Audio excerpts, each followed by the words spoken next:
আসসালামু আলাইকুম।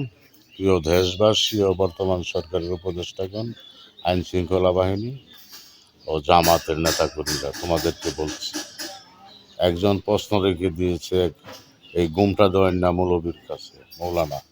সে প্রশ্নের উত্তর দেয়। প্রশ্ন রেখে দিয়েছে যে বিএমটিও সাদা তুলে, জামাতও সাদা তুলে, এর পার্থক্যটা কি?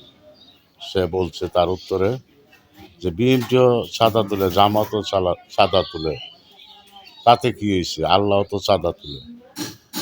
এর ব্যাখ্যাটা তাকে গ্রেপ্তার করুন না কেন এখন? তার কাছ থেকে এই ব্যাখ্যাটা লন। আল্লাহ কোথা থেকে, কার কাছ থেকে চাঁদা তুলে, কেমন করে?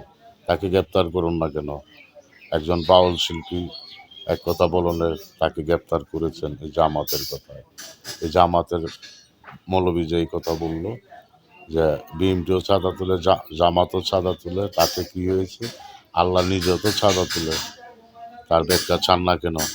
অতি শীঘ্রই তাকে গ্রেপ্তার করা হোক।